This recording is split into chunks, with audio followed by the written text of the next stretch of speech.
The room went quiet when Patton said it. Not the respectful quiet of men considering a bold proposal. The uncomfortable quiet of men trying not to laugh at something they found absurd. It was December 19th, 1944. The conference room of a former French military barracks in Verdun. Outside, a Belgian winter had frozen the roads solid and dropped a fog so thick the Allied air forces were grounded. Inside, the senior Allied commanders had gathered in emergency session to confront the worst military crisis since D-Day. The German army had just punched a massive hole in the American front in the Ardennes forest. A surprise offensive so perfectly timed, so perfectly concealed, that American intelligence had failed to see it coming. German panzer columns were driving west through the frozen Belgian countryside, threatening to split the Allied front in two, reach the port of Antwerp, and potentially force a negotiated end to the war. The situation was not merely serious. It was, by any rational military assessment, catastrophic. Dwight Eisenhower sat at the head of the table. Around him, the generals who had brought the Allied armies from Normandy to the German border. Every face in the room was grave. The maps showed German spearheads reaching deeper into Allied territory with every hour. The surrounded town of Bastogne, a critical crossroads, was cut off. The 101st Airborne Division inside it had no relief column, no air supply, no armor, and no immediate prospect of any of these things.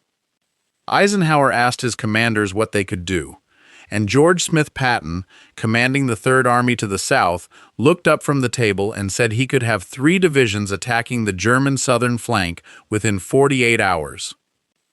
The room went quiet. Then Eisenhower smiled, with the patient expression of a man who has learned to manage difficult personalities. He said, "Don't be fatuous, George." Everyone in the room knew that what Patton was describing was operationally impossible. You cannot disengage an army from its current front, turn it 90 degrees, and march it 100 miles through ice and snow in 48 hours. Military planning doesn't work that way. Logistics don't work that way. Physics, in a Belgian winter, doesn't work that way. Patton said, "If you give the order now, I'll have 3 divisions in action on the morning of December 22nd. The room remained skeptical.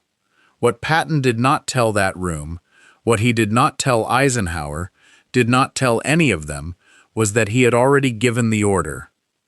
3 days before the Verdun conference, before he was authorized, before anyone had asked him to, before the question had even been formally posed, George Patton had told 3 of his division commanders to be ready to move north within hours of his word. The plans had been prepared, the routes had been scouted, the orders were written, and sitting in sealed envelopes on 3 different desks. He had done all of this on a bet that when Eisenhower called the emergency meeting, Patton would be in the room, and Eisenhower would need what Patton had already prepared. A bet that cost nothing if he was wrong. The orders could be destroyed, the preparation written off as prudent contingency planning. A bet that could save Bastogne, stop the German advance, and change the course of the war if he was right. He was right. And what happened in the next 48 hours was the most extraordinary military movement in the history of the United States Army. To understand what Patton was actually proposing, you have to understand what the situation looked like to every other professional military officer in that room. Because the professionals were not wrong to be skeptical. They were applying everything they knew about the physical realities of moving large military formations in winter conditions. A military division in 1944 was not a simple unit. It was a complex organism of 15,000 men, hundreds of vehicles, artillery pieces, fuel trucks, ammunition carriers, field kitchens, medical units, signal equipment, and the entire logistical tail that kept it functional. Moving one division from one front to another required meticulous planning, careful coordination of road networks, and time. Days of time, not hours. Patton was proposing to move 3 of them. not on clear summer roads in good visibility, on frozen Belgian roads in December fog, in temperatures that dropped below zero at night, in conditions that had already disabled thousands of vehicles across the front, simply through the cold. The military textbooks said a movement of this scale required a minimum of 7 to 10 days of planning and preparation. The textbooks were not written by George Patton. Patton had spent the autumn of 1944 doing things the textbooks said were impossible, at a rate that had exhausted his staff and bewildered his enemies. His Third Army had broken out of the Normandy hedgerows and swept across France at a speed that left the German High Command perpetually off balance, never able to establish a stable defensive line because by the time they chose their defensive position, Patton was already past it. He had crossed the Seine, the Loire, the Moselle. He had liberated more French territory in less time than any army in history. He had done all of this on the edge of his supply chain, frequently on the verge of running completely dry, willing to push forward on fumes because he understood something that more cautious commanders did not. In fluid warfare, momentum is not just an advantage, it is a weapon. The moment you stop, the enemy stops being afraid of you. The moment you stop, they dig in, they reinforce, they reorganize. The moment you stop, the war gets harder and longer. Patton never stopped if he could help it. And in the autumn of 1944, when the entire Allied advance had ground to a halt along the German border for lack of fuel, Patton had been the most furious man in Europe. Not because he feared the Germans, because he was being given time, and time was the one gift he never wanted to give his enemy. The German offensive in the Ardennes that began on December 16, 1944, was built precisely on the Allied pause that Patton had raged against. Hitler had used the weeks of Allied consolidation to plan and prepare in secret. 25 divisions, nearly 200,000 men, the last serious German operational reserve, thrown into a massive surprise attack through the densely forested and barely defended Ardennes sector, the same route through which the Germans had attacked in 1940 and shattered the Allied front then too. The weather was perfect for the attack. Low cloud, fog, freezing rain. Allied air power, which had dominated the battlefield since D-Day, was grounded. The German armor could move in daylight without being hunted from above. For 3 days, the German advance made extraordinary progress. The American divisions in the path of the attack were overrun or surrounded. Communication lines were cut. The town of St. Vith fell, and at Bastogne, the critical road junction through which all supply and movement in the southern Ardennes had to pass, the 101st Airborne Division found itself surrounded. The German advance had bypassed Bastogne without taking it, because the 101st had arrived just in time and dug in just fast enough. Now the division was an island in a German sea. Its commander, Brigadier General Anthony McAuliffe, had almost no artillery ammunition, no armor to speak of, and supply drops that couldn't come because the sky was a wall of gray cloud. When the German commander sent a formal demand for his surrender, McAuliffe's written reply was a single word: nuts. The reply became famous. What is less famous is the reality of what that defiance was costing. The 101st was holding, but it could not hold forever. Without relief, without supply, without armor support, the most it could do was delay the inevitable. And outside the perimeter, the German offensive was still moving west. Patton had seen the German attack beginning before most of his superiors acknowledged its scale. He had the instinct, part professional judgment, part something that operated below the level of conscious analysis, for reading the shape of a battle. When the first reports came in from the Ardennes on December 16th, his immediate assessment was that this was not a local counterattack. This was something large. He began preparing for it before anyone asked him to.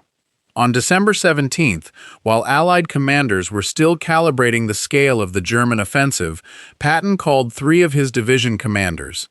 He told them to be ready to turn north. Not to begin turning north. To be ready, at a moment's notice, to execute a movement he described in broad terms. The division commanders understood their general. They prepared. On December 18th, Patton briefed his own staff on 3 separate contingency plans, each keyed to a different scenario of how the German offensive might develop. The plans were detailed, specific, and executable. They required only a trigger. The trigger was Eisenhower's phone call on December 19th, summoning everyone to Verdun. When Patton walked into that conference room, he was the only man at the table who already had a solution ready to execute. Everyone else was arriving to define the problem. Patton had already solved it. He just needed permission to press send. When Eisenhower authorized the attack and Patton stepped out of the room, he made one phone call to his operations officer. A single code word. The sealed envelopes on those 3 desks were opened.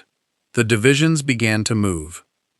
What followed was something that military historians would later study and debate for decades, trying to explain how it was possible. The 4th Armored Division, the 26th Infantry Division, and the 80th Infantry Division began turning north. Not one at a time, in sequence, the way military doctrine prescribed. Simultaneously, all 3 at once, a coordination so complex it required a staff effort of almost superhuman efficiency, working through a night so cold that engines seized and fuel lines froze, and men who stopped moving for too long risked not being able to start again. The roads were ice. The visibility was near zero. The columns stretched for miles in each direction, trucks and tanks and half-tracks and artillery pieces and fuel tankers all threading through the frozen Belgian countryside on routes that Patton's staff had chosen specifically because the Germans were not blocking them yet. Not blocking them yet. Every hour mattered.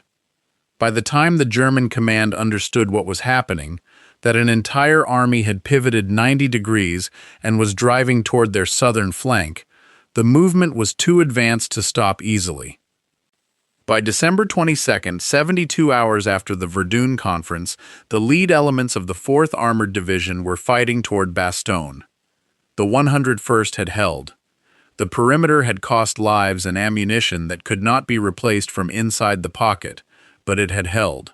McAuliffe had said nuts and meant it, and his men had bled for it, and the line had not broken. And now, from the south, through the frozen fog and the German positions, Patton's army was coming. The relief column did not arrive cleanly. Military movements never do. The 4th Armored fought its way north against determined German resistance, taking losses at every crossroads and every tree line, the kind of grinding attritional combat that the Ardennes terrain was perfectly designed to produce. German anti-tank guns hidden in the forest edge, panzer counterattacks on the flanks, supply lines stretched to the breaking point across roads that the cold had turned to glass. The men driving those tanks and riding in those half-tracks had been fighting continuously for months. They were not fresh troops executing a textbook maneuver. They were exhausted veterans making the only move available because no one else was going to make it. On December 26th, 10 days after the German offensive began, the first tanks of the 4th Armored broke through the German encirclement and linked up with the defenders of Bastogne. The town was not saved in the cinematic sense. Fighting would continue around Bastogne for weeks, and the broader Battle of the Bulge would grind on into January. But the strategic situation had fundamentally changed. The 101st had held, and the relief had arrived, and the German advance to the west was being attacked on its southern flank with a force it had not expected and could not ignore. The offensive that had been supposed to reach Antwerp had been stopped not by a clever defensive maneuver, but by the most aggressive offensive response that the situation could bear. Patton had not waited to be attacked. He had turned into the German offensive and hit it. That was always how he operated. That was always what he believed. You find out where the enemy is, you hit him as hard as you can, as fast as you can, and you keep hitting him. The tactical details can be sorted out while you're moving. What made the Bastogne relief the defining moment of Patton's career, more than any of his other achievements, was not the physical execution of the march, it was the decision that preceded it. The decision made in private, without authorization, 3 days before anyone asked him to make it. Military commanders are not supposed to pre-position their forces for operations that haven't been approved. They are supposed to wait for orders, develop options when requested, execute when directed. The entire chain of command depends on this discipline. Patton violated it. He didn't violate it out of arrogance or because he thought the chain of command was beneath him. He violated it because he understood something about time and initiative that the chain of command, in its necessarily deliberate way, could not accommodate. Every hour between December 16th and December 19th was an hour the German offensive used to press deeper, an hour Bastogne used to burn through its ammunition, an hour the 101st was one step closer to the point where relief would arrive too late. Patton could not know for certain that Eisenhower would approve the attack. He could not know for certain that he would be in the room at Verdun. He could not know that the meeting would happen when it happened and that his proposal would be accepted. He gambled his career on a reading of the situation that said all of these things would be true. And then he prepared as if they were already true, because preparation without authorization cost nothing if he was wrong, and waiting for authorization to prepare cost everything if he was right, and the preparation came too late. This is the risk that changed the war. Not the march itself, extraordinary as it was. Not the fighting, brutal as it became. The risk was the decision made alone, in private, on the 17th of December, to tell 3 division commanders to be ready to move north before anyone had told Patton to move north. The risk was the sealed envelopes. The risk was walking into the Verdun conference with a solution already running, hoping the question would arrive in time to make it matter. Military careers have ended for less. Commanders have been relieved for pre-positioning forces without authorization. The fact that Patton was right, spectacularly, historically right, is the only reason his career survived. If the Verdun conference had not happened, if Eisenhower had chosen a different response, if the sealed envelopes had stayed sealed and the divisions had never moved, and someone later discovered that Patton had begun preparing an unauthorized operation, the end of that story writes itself. He knew all of this. He made the decision anyway. Because the one thing George Patton believed in more completely and more absolutely than any tactical doctrine or any institutional rule was this. In war, the man who moves first usually wins. The man who waits for permission to prepare is always too late. And the man who is willing to risk being wrong in the service of being fast is, in the end, the man who changes things. The German offensive in the Ardennes was broken not in January, not when the weather cleared and the Allied air forces returned, not when the weight of Allied material superiority finally ground it down, though all of those things happened. It was broken in the psychological and strategic sense on December 26th, when the first 4th Armored tanks appeared at the Bastogne perimeter, and the 101st Airborne understood that the Army had not forgotten them, that Patton had come. From that moment, the German calculation changed. The offensive that had been meant to rupture the Allied front had itself been ruptured. The force that was supposed to reach Antwerp was now fighting on 3 sides, compressed, running low on fuel, unable to advance, and unable to disengage cleanly. It was, in the words of the German commanders who later analyzed it, the moment the Bulge became a trap rather than a breakthrough. The men who had attacked on December 16th, in the certainty that Allied morale was fragile and Allied response would be slow, had collided with the one Allied commander for whom slow response was simply not a category of thought. The sealed envelopes on those three desks were Patton's answer to the German assumption that they had time. They did not have time. He had already moved. George Patton was killed in a road accident in Mannheim, Germany, on December 21, 1945, 1 year and 2 days after the Verdun Conference. He had been the most famous and most controversial American military figure of the war. Celebrated and sanctioned, lionized and nearly fired, the general who moved faster and thought more offensively than any other commander on either side, and who paid for his gifts with an inability to manage the political dimensions of his position. He slapped a soldier in a hospital in Sicily and almost ended his career. He made speeches that embarrassed the Allied cause. Eisenhower kept him because Eisenhower understood what Patton understood, which was that the gift Patton possessed, the ability to read a battle and respond to it faster than the enemy could adapt, was not a common thing and could not be manufactured, and could not be replaced by caution or by committee. The Third Army under Patton liberated more territory, captured more prisoners, and advanced faster than any other Allied formation in the European theater. It did these things because its commander was willing to risk being wrong in the service of being fast. And in the winter of 1944, on a frozen Belgian plain, with an entire airborne division surrounded and a German offensive driving toward the Allied supply ports, he was fast in a way that no one in that room at Verdun thought was possible. He was fast because he had already started.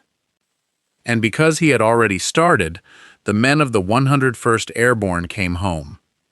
And because they came home, the Bulge was broken. And because the Bulge was broken, the road to Germany was open again. And because the road to Germany was open, the war ended when it did. One risk, sealed in 3 envelopes on 3 desks. Made in private, without permission, 3 days before anyone asked. That is what changed the war in Europe. There is a photograph taken at Bastogne on December 26, 1944, that has appeared in history books for 80 years.